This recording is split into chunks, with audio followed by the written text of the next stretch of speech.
Hello, Hana the Suburban Witch here, and welcome to episode 4 of the Books I Love series.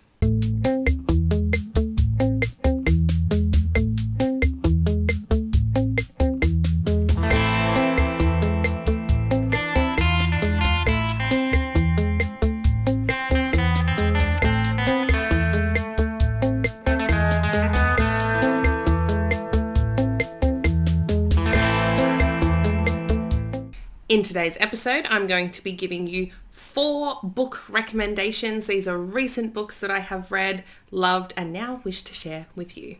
If you enjoy these episodes, I recommend you like and subscribe to my channel. I would love to have you as a subscriber, and you can even hit the bell notification to know when I release a new video. If you're unaware, I also have a blog on my website, which is suburbanwitchery.com, and on the blog you can actually find full-blown book reviews for all of these. Some of them are books that I love, and then there are also critical reviews of books that I think are not so good.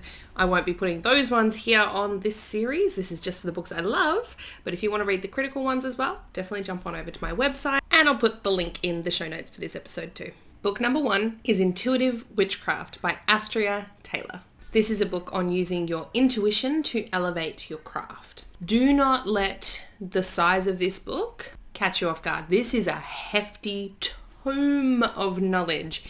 It was surprisingly jam-packed full of information. Like, I went into it thinking, oh yeah, cool, take me a little while, but it's not going to be a long read. But this took me ages to get through because it is very, very full of information, and it's really good.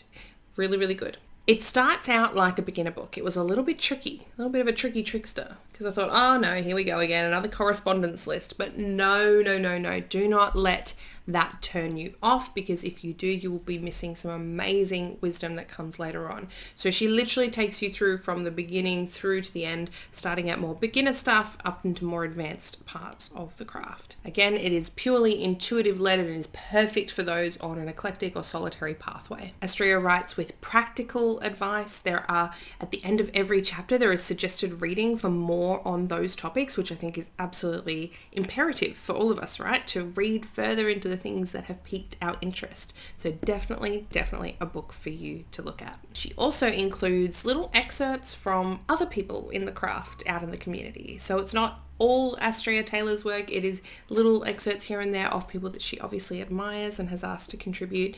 And I think that's a welcome change. It's something that I like seeing in books, that they have gone out and sought other opinions. I think that's a really beautiful example of how witchcraft should be. We don't all do it the same, and it's great to share our knowledge.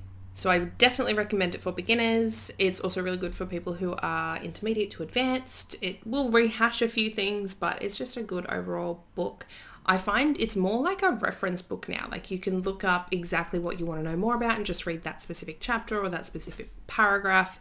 It's a really good book to use like that.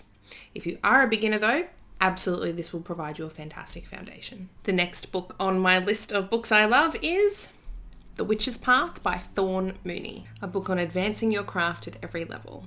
Now, this book was actually recommended to me after I tweeted my annoyance at the lack of intermediate to advanced books. A lot of books out there are for beginners. A lot of books are for beginners. And I was like, if I see one more correspondence table, I'm going to pull my hair out. This does not have correspondence tables in there. This is not a book on how to do witchcraft. This is a book about how to make your craft mold with your modern lifestyle. This is about how to get through those rough patches when you need to take some time out or take a break from your practice. This is how to deal with overwhelm or when you've got no motivation in your practice. This is how to get from an armchair witch to doing the stuff witch. It's also for beginners, like it's for everyone, right? At any stage of their craft. She separates each chapter into the 4 elements, so air, earth, water, fire, and they are based on your level in the craft. So an air exercise that she puts in there is for someone who is a beginner. An earth one might be for someone who's been in the game a long time. So she's really thought about the different practitioners and the different people at different stages that will be reading her book and how to cater something specifically for them. And for that, I'm really grateful. I actually agreed with pretty much all of her sentiments in this book.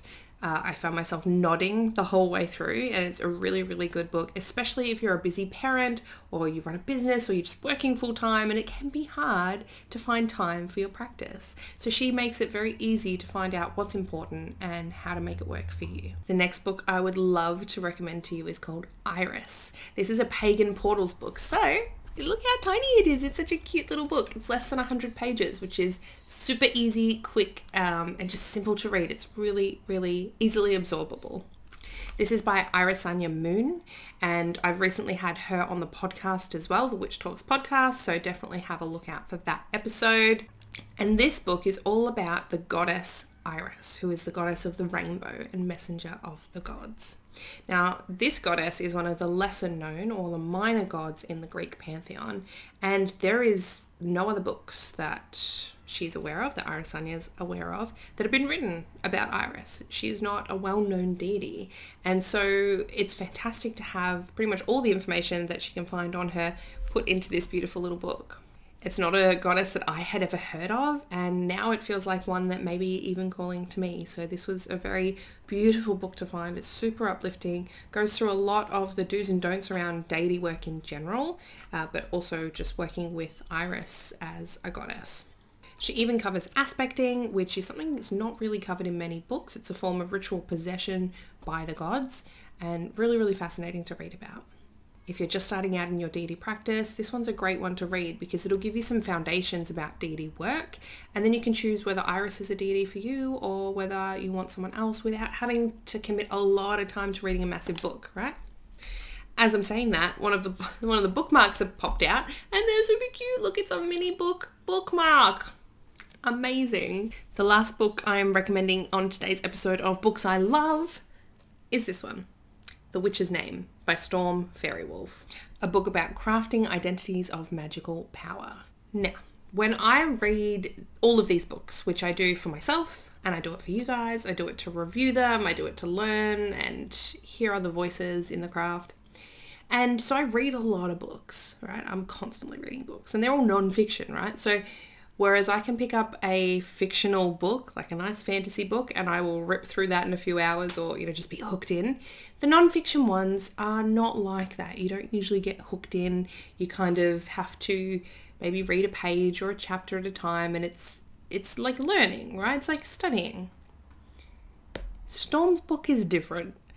His writing gripped me from the start, and I found myself putting off my young adult fiction, City of Bones, which is a fantastic book and I'm really hooked into it.